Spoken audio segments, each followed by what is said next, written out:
What's going on, everybody? Welcome back to another video. Today I'm going to be talking about The Big Chill. So this is a movie that I have seen before, and to be 100% honest with you all, I'm a huge fan. I think I've only seen it one time before. When I initially saw it, I was super into it, and after rewatching it, I'm telling you what, I still think this movie is absolutely amazing.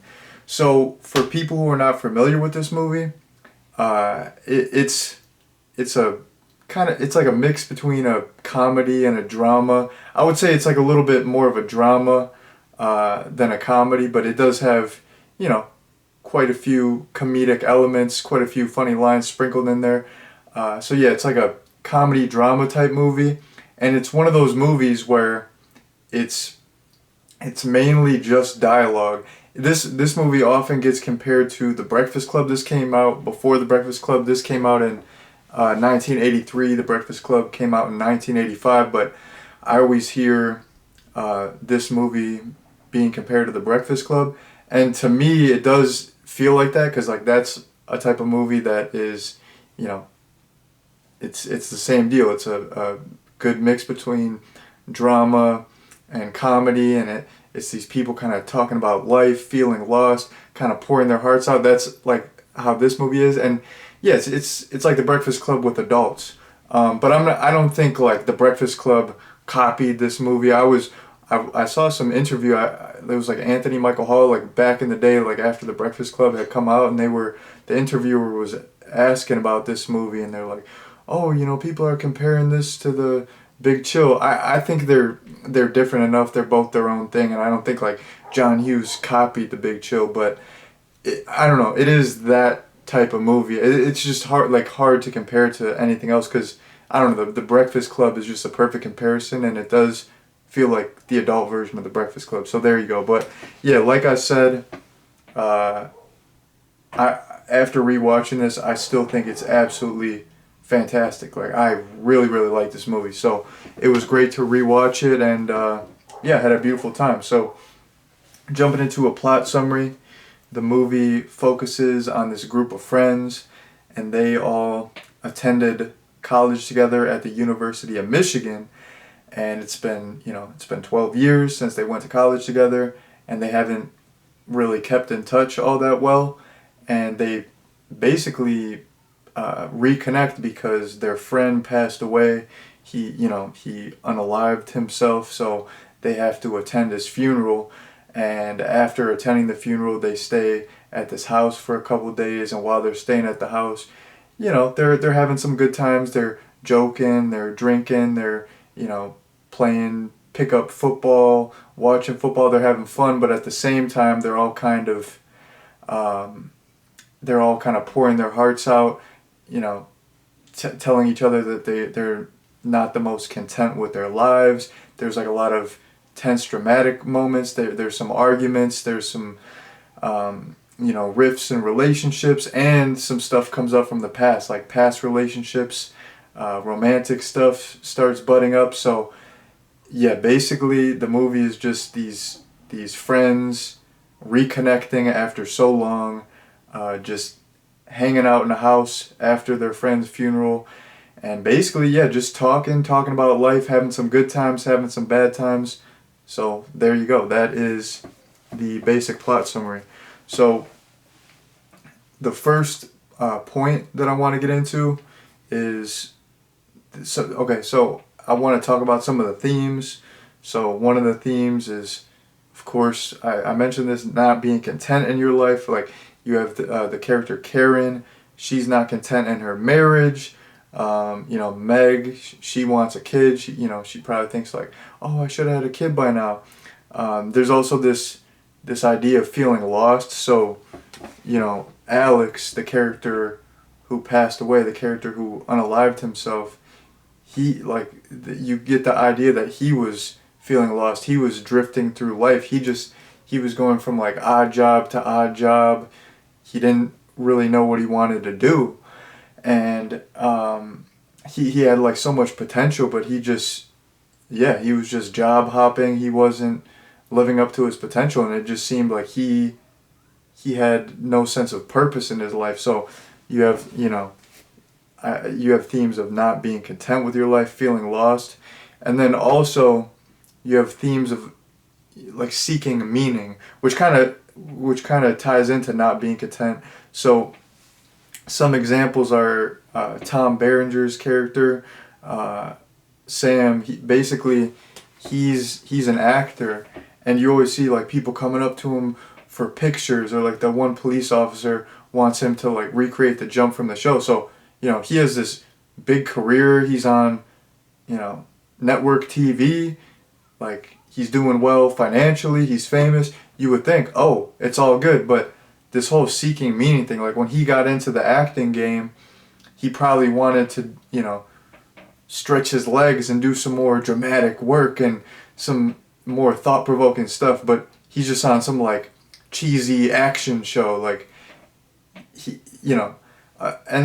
okay, so yeah, he doesn't feel fulfilled. He's not content. He probably wants more meaning in his life. It's like, yeah, this job, like I'm famous, this gig is paying the bills, but I would have liked to do more of like a dramatic biopic. I thought at this point in my career I'd be doing more serious acting gigs. So he doesn't explicitly say that, but you kind of feel that. So yeah, he's seeking meaning. He's not content, and that same with Jeff Goldblum's character Michael. He's a journalist, and he's writing for People magazine. He's like the equivalent of like someone who writes for BuzzFeed nowadays. He just writes these short articles that people are just supposed to consume and then throw away. Like he's not writing anything of substance, of value, anything that's like really gonna change the game, get people thinking. He's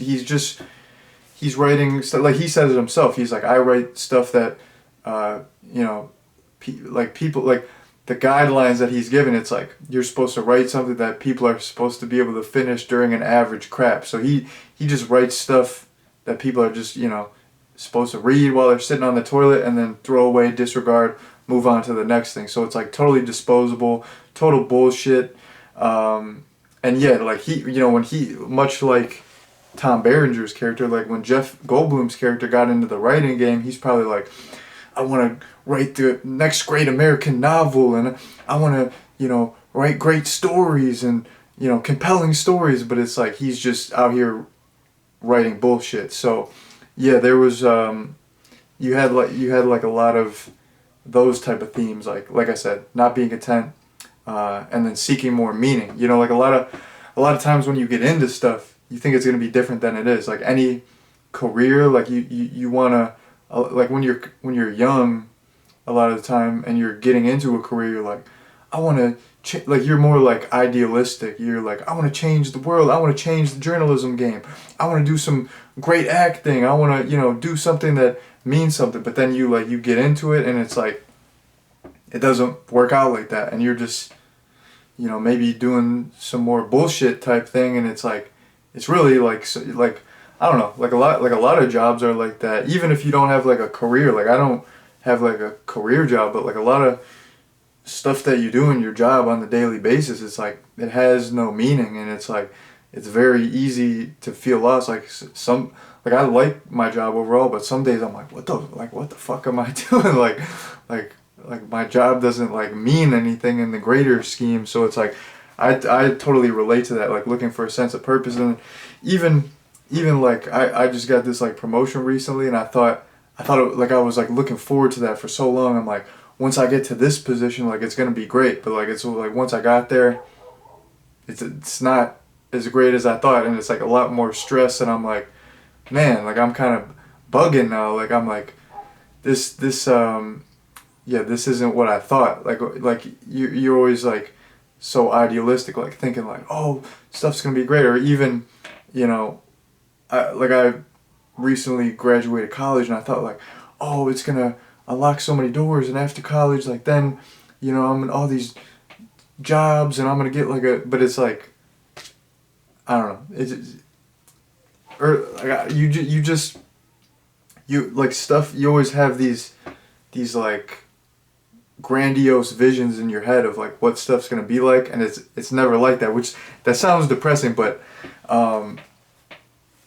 I don't know. I'm a pretty optimistic guy, but I mean, when I'm talking about this movie, like the feeling lost and seeking meaning, I've noticed that in my life. I feel like a lot of people, feel like that, and day to day, like living, you're just kind of like, like, is everyone like living out their passion? Not really. It's like, um, you're like a lot of the stuff you do day to day, you're just going through the motions, doing what you got to do to like get a paycheck. So I feel like that's kind of like a theme in this movie. Uh, Moving on, so I talked about this movie having a great blend of comedy and drama. Some of the comedic stuff that I liked is, I'm telling you, Jeff Goldblum's character Michael. He was probably the funniest character.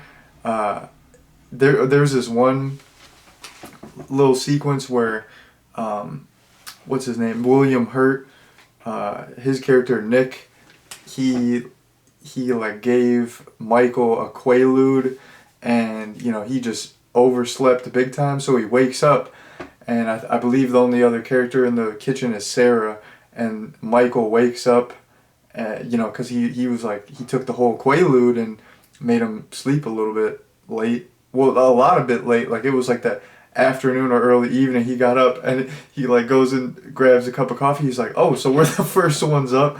That was great. And just his whole character, he's always got like these funny little witty lines, and there's this whole theme where he's just a total horn dog. Like he's just trying to mac on every chick that he sees. And it's funny because later on in the third act, everyone's getting busy, everyone is piping away, like everyone's fucking, and then the one character that like, or one of the like few characters that's not fucking is Jeff Goldblum's character, and he was trying to like pipe someone the whole movie, so that was great. Another standout funny scene is Tom Berenger's character.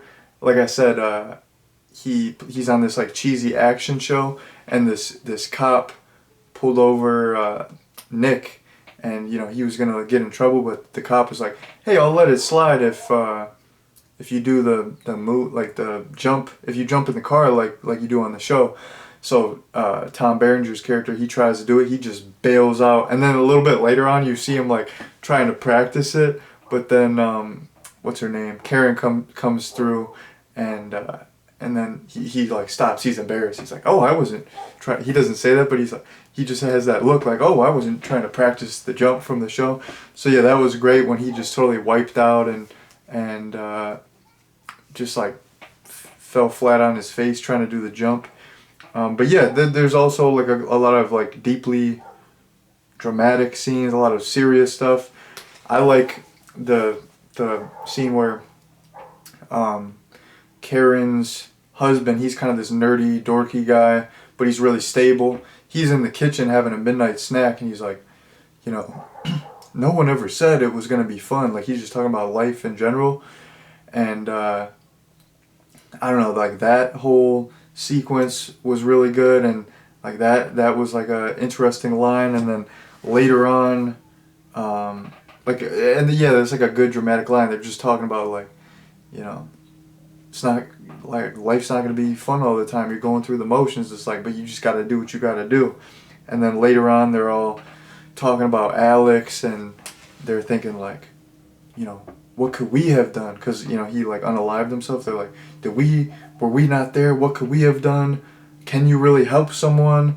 They're like, yeah, you can help, but like at the end of the day, people are gonna do what they want to do. Like you can help someone, but you can't save them. So yeah, like the dramatic sequences and the dramatic dialogue was really, really good. And like I said, there was some great comedic stuff too, and the blend, it was perfect blend. Not too much, not too little, just right. So great blend. And then the last little thing that I wanted to touch on is the character Harold Cooper, played by Kevin Kline, which shouts out Kevin Kline. He's married to Phoebe Cates. Is a beautiful lady. Like, man, I think there was like they were talking about that on one of these newer shows, how that was like people back in the day used to always pause that scene in Fast Times at Ridgemont Ridgemont High, where it's like Phoebe Cates swimming in the pool. Like Phoebe Cates is a beautiful woman. She's like, oh man, in the '80s, man, she was. I mean, not. I'm not talking from experience that I wasn't alive in the '80s, but like, man, in that Fast Times at Ridgemont High movie, like Phoebe Cates was beautiful, and Kevin Kline is married to her. Like, that's my man. Like, shouts out Kevin Kline. Like, he's got a beautiful wife, beautiful woman. She's like my yeah, she's like my crush, you know. Shouts out Phoebe Cates. But anyways, Kevin Kline's character Harold Cooper, his whole deal was crazy. Like initially, some of the stuff in this movie, the first time I saw it was jarring. This is kind of getting into spoiler territory, so if you don't want the movie spoiled, turn the review off at this time. So you've been warned. Spoilers ahead. So Meg, I said she wants a kid, right? So she tries to like ask one of her friends to just have sex with her so she can get pregnant, and then you know like Nick can't do it because he got his dick blown off in Vietnam. That was kind of like that was kind of jarring to me the first time I watched the movie. I'm like this did I hear that right? Did this guy get his dick blown off? So yeah, Nick got his dick blown off. Like the initial time I saw this movie, I was like, yo, like did they really just say that? Did he just get his dick blown off? I'm like, that's he probably really didn't get his dick blown off, but he really got his dick blown off. So that's crazy. But yeah, Harold Cooper, he's a crazy character. So he's this wholesome, really good guy. He's a good father. He takes care of his body. He goes for runs. He's a great husband. Just an all around good guy. Just a great man. But he does crazy stuff. Okay. Oh yeah. I was talking. I'm jumping all over the place. But yeah, Meg. She's trying to pipe her friends, and basically, actually no. I thought I was going off on a different tangent, but yeah, I talk about the Nick getting his dick blown off too. But yeah, basically, Meg is trying to have a baby, and she wants one of her friends to impregnate her. Harold, he's a super wholesome guy, like I said, but like later on, he agrees to have sex with her, even though he's married. But his wife is cool with it, and then he agrees to have sex with Meg so that like she can have a kid, and then yeah, like him and his wife, they're just so like chill about it, and they're so happy. That was crazy. And then also, like I said, you gotta preface this by saying Harold, super wholesome. He seems like a rule follower, but then he's giving Nick insider trading info, like his little shoe company is about to get sold to some bigger company or something like that. So he's like, yeah, the stock's about to go up 3 times. I would advise you to buy it. That's insider trading, bro. That's mad illegal. Like if someone catches you doing that, like it's over, bro. That's some white collar crime type shit. That's some jail time type shit. That's some, that's some like you might have to like guard the soap with your life type shit. You know what I mean? So,